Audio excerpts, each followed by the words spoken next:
নমস্কার বন্ধুরা, আপনারা সবাই কেমন আছেন? আশা করি আপনারা সবাই ভালো আছেন। তো আজকে সকাল সকাল ব্লগটা নিয়ে এসে বললাম। আর দেখতেই পাচ্ছ সকাল ভোরবেলা আজকে কিন্তু রোদ্র উঠে গেছে। এখন বাজে 5:30। তো আমার ছেলে যাচ্ছে সুইমিং ক্লাসের জন্য। হ্যাঁ, ও আগের বারও শিখেছিল, তো এখন আবার প্র্যাকটিসের জন্য ও যাচ্ছে। তো সাথে মেয়েও যাচ্ছে, বলছে আমিও যাবো চলো। আমি বললাম যা, তো পাপার সাথে আর দাদাভাইয়ের সাথে চলে যা। এটা হলো আমাদের বিগ বাজার গোলদিঘি মল যেটাকে বলে। আর এটা হলো দেবদূতের সামনে আমরা এসে পড়েছি, ও এসে পড়েছে। এখন ও চলে যাবে ডিএসএ ফিল্ডের সামনে, যেখানে সাঁতার শিখে ওখানে চলে যাবে। আর আমার চ্যানেলটা যদি আপনাদের ভালো লাগে তো আপনারা প্লিজ সাবস্ক্রাইব করবেন, লাইক করবেন আর একটা কমেন্ট করে দেবেন। আর এখন দেখে নিই যে ও যে সাঁতার শিখছে, এটা আমরা দেখে নিচ্ছি।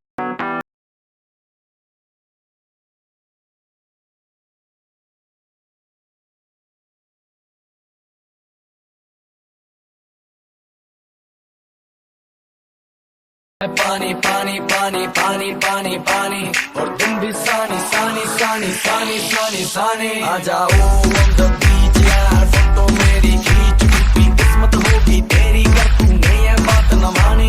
आज तू है पानी पानी पानी पानी पानी पानी और तू भी सानी सानी सानी सानी सानी सानी आ जाओ on the beach यार, फोटो मेरी खींच भी किस्मत होगी तेरी, कर तूने ये बात न मानी।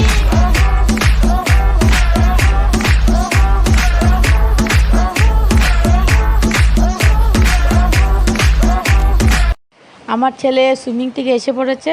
এখন ওরা স্কুলে চলে গেছে। তো আজকে শনিবার, তো তাড়াতাড়ি ছুটি হয়ে যাবে। তো ওরা এসেও পড়বে, তার জন্য তাড়াতাড়ি রান্না টান্না করে নেব। তো বাইরের ওয়েদারটা দেখিনি, প্রচণ্ড গরম পড়েছে। দেখে নাও, প্রচণ্ড গরম, খুব রৌদ্র পড়েছে দিয়েছে। তোমাদের এখানে রৌদ্র দিয়েছে কি, কীরকম গরম পড়েছে প্লিজ কমেন্টে জানাবে। হ্যাঁ, আর আজকে রান্নার আইটেমগুলি দেখে নিই। এটা হবে আলু টমেটো দিয়ে পনিরের তরকারি একটা করব। সাথে আছে তোমার কোয়াশ আলু সয়াবিন দিয়ে একটা তরকারি হবে। মিষ্টি কুমড়ো করবো পিঠালি দিয়ে, চাল বেটে হবে মিষ্টি কুমড়োটা ভাজা।